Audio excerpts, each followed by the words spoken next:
अध्याय 3। डॉक्टर सत्येंद्र नाथ बोस।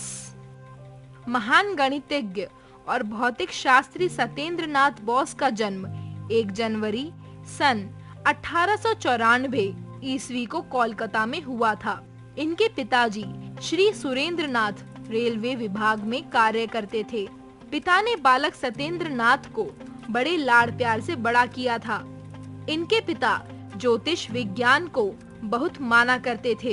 एक बार एक ज्योतिषी ने बालक सत्येंद्र नाथ के बारे में भविष्यवाणी की कि यह बालक बड़ा होकर सारे विश्व में प्रसिद्धि पाएगा, और ऐसा ही हुआ। सत्येंद्र नाथ आरंभ से ही तीव्र बुद्धि थे। वे बड़े प्रतिभाशाली थे। उनकी आरंभिक शिक्षा एक हिंदू विद्यालय में हुई।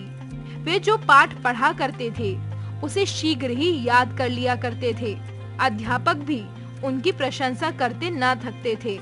एक बार उन्होंने गणित की 100 अंकों की परीक्षा में 110 अंक प्राप्त किए। 110 अंक इसलिए क्योंकि सत्येंद्र नाथ ने एक प्रश्न को कई विधियों से हल किया था। इसी से उनकी प्रतिभा का पता चल गया। वे सदैव कक्षा में प्रथम आते थे। आरंभिक शिक्षा खत्म करके वे कोलकाता के प्रेसिडेंसी कॉलेज में प्रविष्ट हो गए। यहाँ भी उन्होंने अपनी प्रतिभा का जादू बिखेर दिया था। सन 1915 में उन्होंने कोलकाता विश्वविद्यालय से प्रथम स्थान पाकर गणित में एमएससी की परीक्षा उत्तीर्ण की। साथ ही उन्होंने प्रसिद्ध वैज्ञानिक एल्बर्ट आइंस्टाइन के सापेक्षिकता के सिद्धांत का अंग्रेजी अनुवाद किया। यह अनुवाद बहुत प्रशंसनीय रहा। सन 1917 में कोलकाता विश्वविद्यालय में गणित एवं भौतिक विभाग के शुभ आरंभ पर वे प्राध्यापक नियुक्त किए गए। उन्होंने भौतिकी तथा गणित दोनों का ही अध्यापन किया। अध्यापन कार्य के साथ उनका अनुसंधान कार्य भी चलता रहा। नाभिकीय भौतिकी तथा चुंबकत्व विषय पर उनका गहन अध्ययन भी चलता रहा। सन 1921 में बोस ढाका विश्वविद्यालय में गणित के प्राध्यापक चुने गए। वहीं पर उन्होंने 2 शोध पत्र लिखे। एल्बर्ट आइंस्टाइन उन शोध पत्रों को पढ़कर बहुत प्रसन्न हुए तथा उनका अनुवाद कर उन्हें जर्मन पत्रिका में प्रकाशन के लिए भेज दिया। प्रकाशन के पश्चात प्रशंसाओं का तांता सा लग गया। उनकी प्रसिद्धि विदेशों में भी हुई और उनका नाम एल्बर्ट आइंस्टाइन के साथ लिया जाने लगा। इससे सत्येंद्र नाथ बोस का उत्साह और अधिक बढ़ गया। उनके इसी काम के परिणाम स्वरूप ढाका विश्वविद्यालय की तरफ से उन्हें यूरोप जाने का अवसर मिला। वहां आइंस्टाइन ने बोस का हार्दिक स्वागत किया।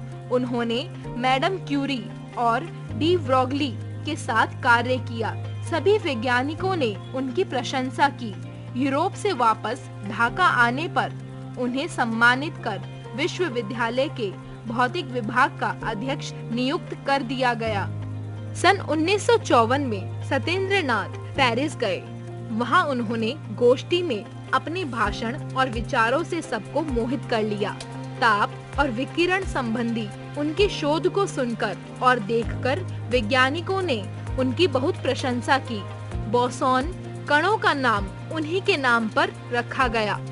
सन 1975 में उन्होंने सेवा से अवकाश ग्रहण कर लिया, परंतु वे फिर भी कार्य करते रहे। अवकाश ग्रहण करने के पश्चात विश्व भारती में उन्हें उपकुलपति बनाया गया। इस पद के साथ ही उन्होंने अध्ययन की दिशा सुधारने का हर संभव प्रयास किया। सन 1958 में उन्हें रॉयल सोसाइटी लंदन ने फेलो चुना। सन 1959 में उन्हें राष्ट्रीय शिक्षक के सम्मान से सम्मानित किया गया। भारत सरकार ने बोस की उपलब्धियों और कार्यों के लिए उन्हें पद्म विभूषण से सम्मानित किया। उच्च व्यक्तित्व के धनी सत्येंद्र नाथ ने विज्ञान के क्षेत्र में तो अनोखे कार्य किए ही, समाज और धर्म में भी उनकी गहरी आस्था थी। वे भगवान बुद्धि के अहिंसा के सिद्धांत पर चलते थे।